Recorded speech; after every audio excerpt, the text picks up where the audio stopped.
Assalamualaikum warahmatullahi wabarakatuh. Sebelum anda saksikan apa yang saya dah buat dan modifikasi pada Peugeot 308 Turbo saya, apa kata kita saksikan dulu sebahagian daripada rakaman saya naik ke genting daripada Tol Gombak terus ke puncak menaiki Nazaria.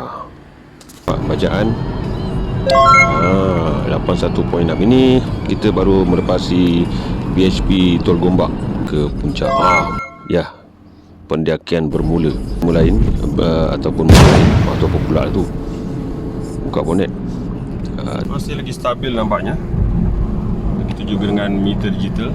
Kita gabungkan bacaan meter digital. Rakaman kita tak akan putus. Kita akan terus rakam hingga penghujungnya.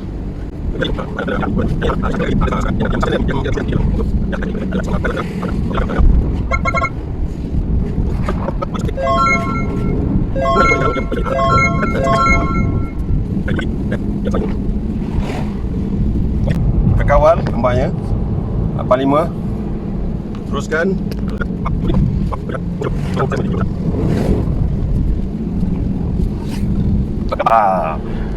Ya, alhamdulillah. Tak apa, biarlah. Apa kereta nak potong-potong lah. Janji saya punya target. Relax, tenang, janji sampai. Nak lagi? Nampak? Okey.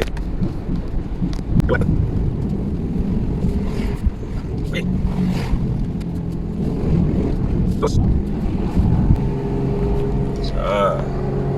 Nampak? Okey. Alhamdulillah.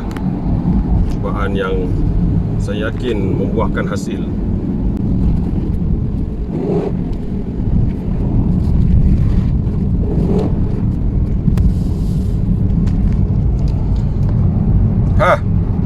Pak.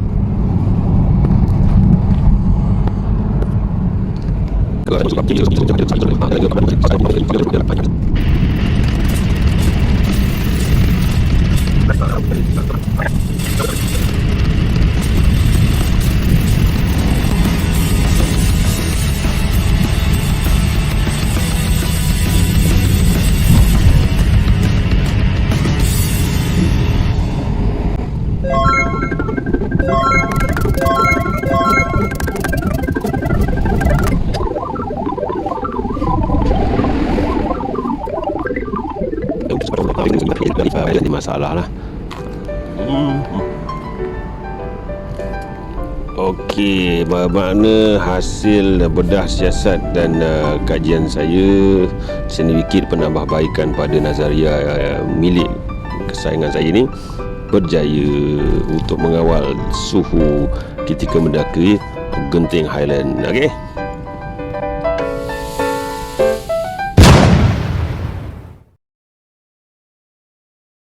Okey, ini kedai kecil saya terletak di Kuala Selangor. Ini Peugeot 308 Turbo saya. Okey, tiada perubahan pada enjin, tapi saya dah tukar dia punya downpipe dia. Seperti dalam gambar tu. Kemudian ni dia.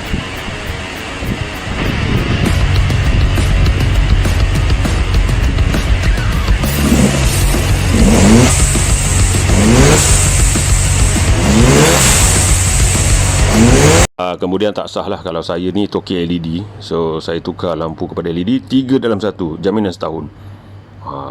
Kemudian gatal tangan pada 18 November 2021, tambah kipas dalam radiator. Dia pakai kipas yang plastik, ada jual di kedai ni, tapi kipas ni banyak kelemahan lah. Panjang ceritanya kalau ada tiba. Saya cuba yang ni pula. Saya akan tak pasti daripada kereta apa. Okey, bacaannya seperti yang anda dapat baca tu. Saya dah tulis itu. Okey, bacaan dia. Kemudian saya cuba naik genting. Hasilnya tu nampak. Tapi merisaukan lah. Walaupun ada yang cakap biasalah. Jadi hasil pemerhatian saya, masa suhu bawah 80 memang syok. Sebab tu masa enjin sejuk baru start tu. Dan dia tak ada compressor cut off. Tu yang saya nak tanya tu. Sebab kipas dia sentiasa berpusing. Jadi ini idea baru saya yang saya dah lama pendam, iaitu mencari kipas high speed dan tambah timer. Kenapa tambah timer tu? Kejap lagi saya terangkan. Ini saya memastikan dulu kipas original sebelah depan tu berfungsi elok, yang mana dia akan berfungsi ataupun berpusing apabila suhu mencecah 95 dan ke atas. Masa ni belum on aircon lagi. Okey, ni nampak valve cover pun dah tukar aluminium, asalnya plastik. Kemudian air intake dia ni, dia punya joint tu saya dah buat penambahbaikan, design baru. Okey, ni belum berlaku apa-apa, tapi dah buat perubahan, dah buat wiring, iaitu tambah kipas high speed dan juga timer on off.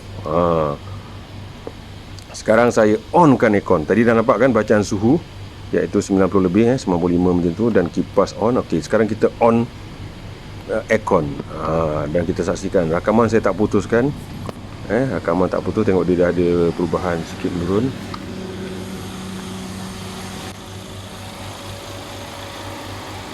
Okey, bila on aircon, timer pun aircon, timer on, yang mana dia nampak ni high speed. Di mana saya setting tadi timer tu on 45 saat. Okey. Dan off 20 saat. Nampak high speed fan. Memang letak jari, ulu jari memang terasa angin dia dan bunyi dia kuat. Okey, nampak. Sekarang tengah on. Dia berkelip-kelip ni sebenarnya dah rakaman saja. Sebenarnya kalau dia tak berkelip lampu ni.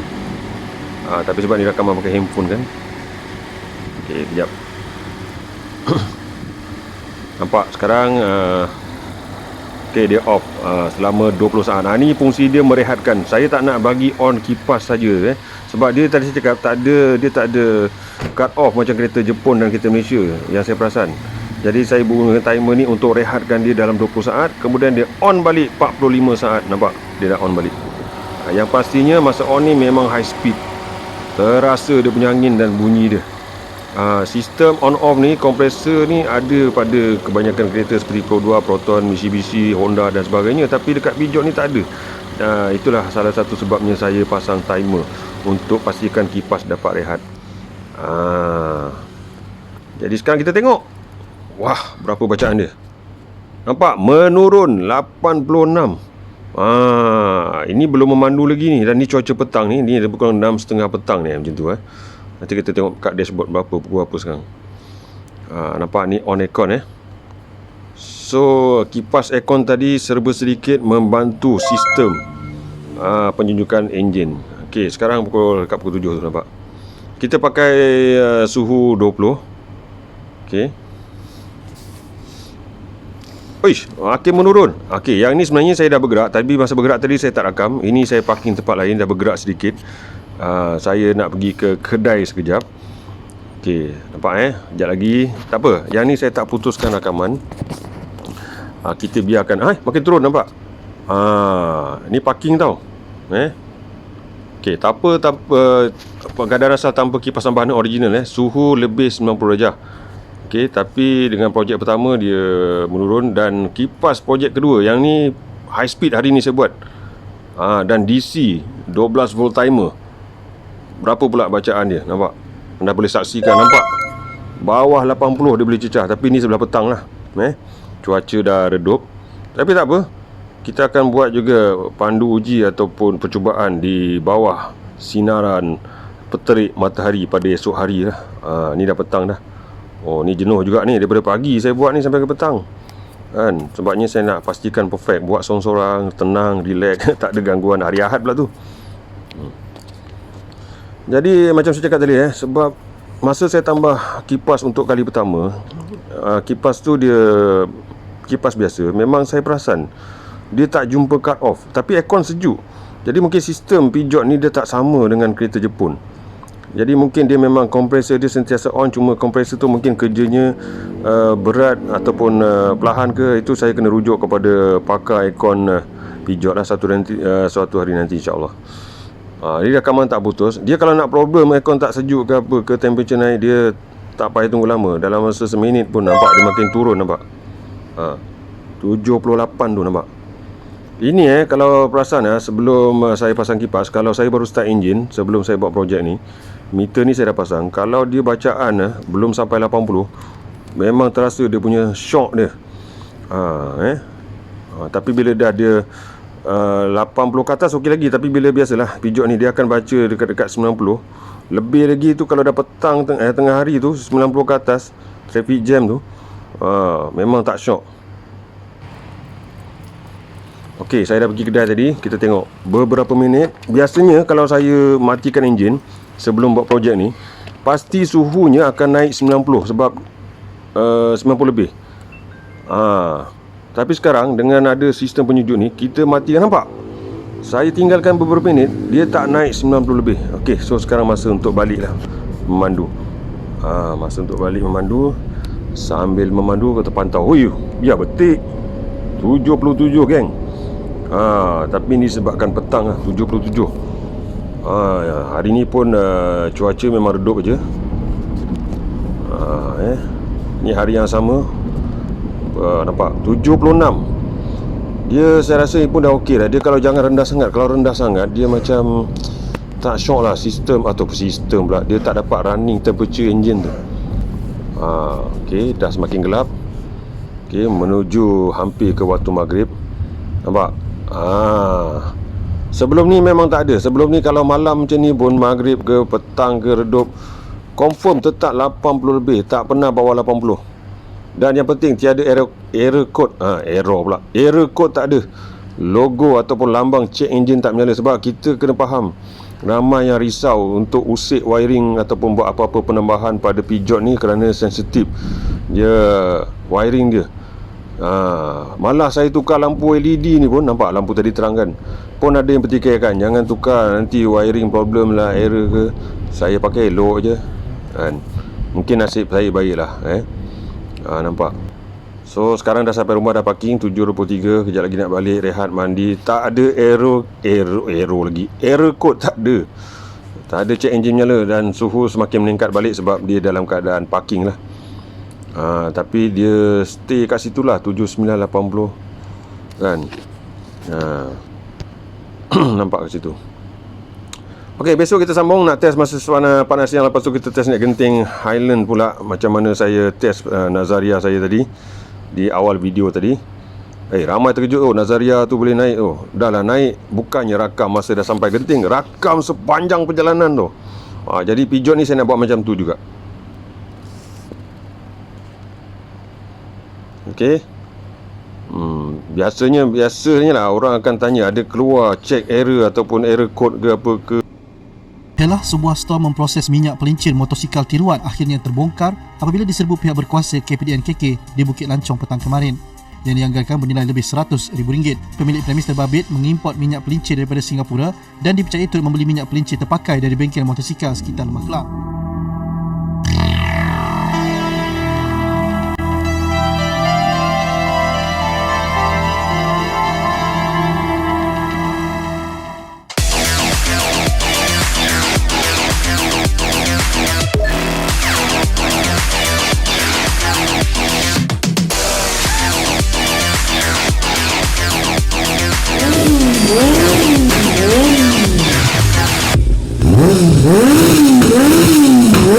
Kami bukan nombor 1 di dunia, tetapi anda berhak menjadikan kami nombor 1 pilihan anda. Terdapat berbagai jenama popular yang berkualiti di pasaran, tetapi anda kena berhati-hati kerana anda tak pasti ianya original atau tiruan.